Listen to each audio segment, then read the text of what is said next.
I had been registered as a U.S. citizen born abroad, which was pretty wise on their part. Completely avoided all the immigration craziness, which was interesting growing up because my birth certificate says born in Mexico, Mexican name, I'm a Mexican. But you turn it around on the back and it says United States citizen born abroad. So when I would go on vacation into Mexico, I'd show them the Mexican side. And when I'd come back and say, hey y'all, I'm American. It was very handy, but I was always a U.S. citizen.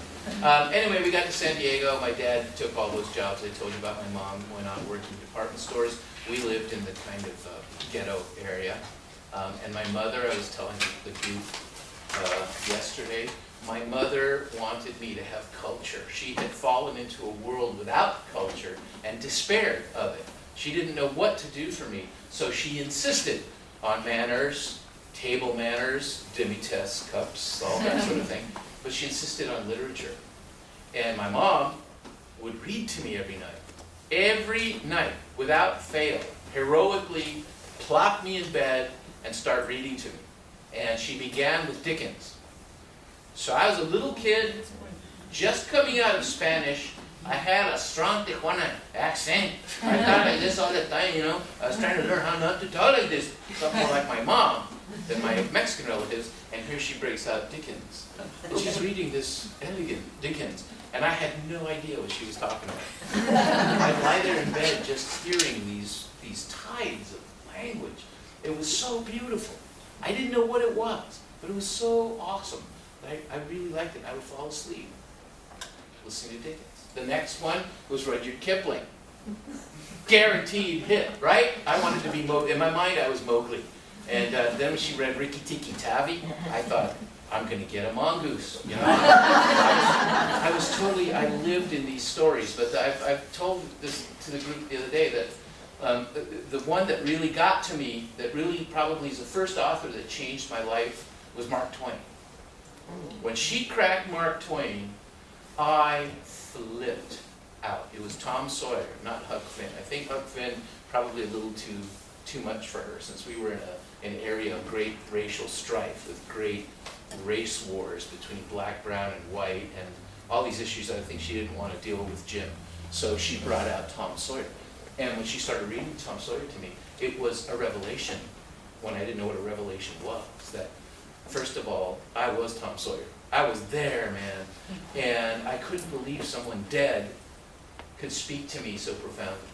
And someone so gone in time was so immediate that it was as though he were living right there with us. It blew my mind.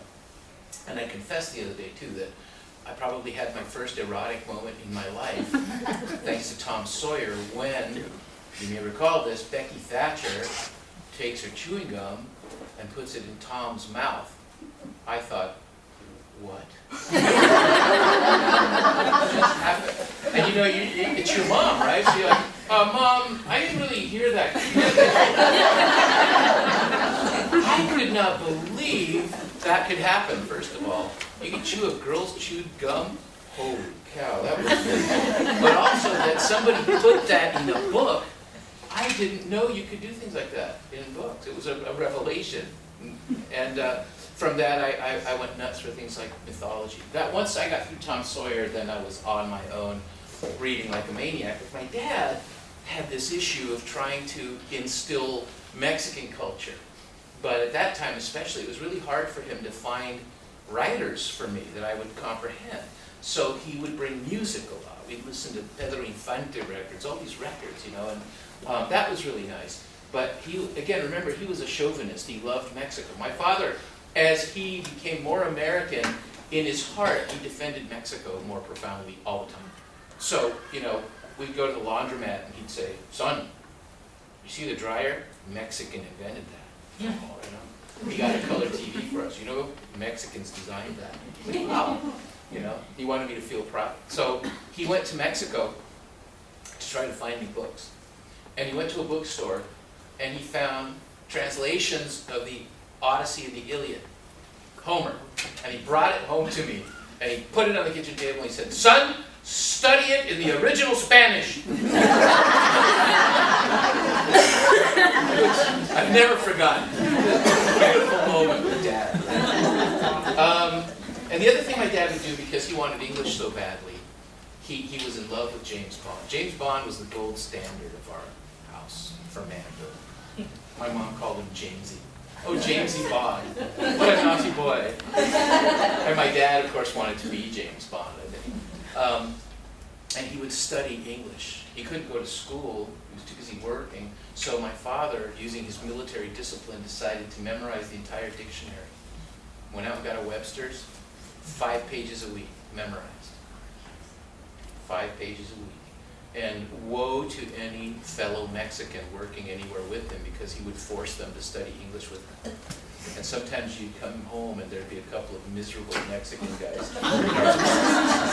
And my dad, chain-smoking pell-mells, testing them on their English skills. You know? Get us an aardvark! And the guy's like,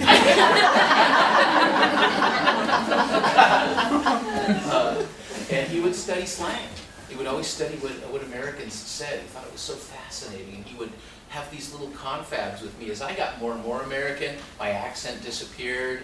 You know, I started understanding my mom more than my dad and all the Mexican relatives. I became a conduit for my dad of Americanness.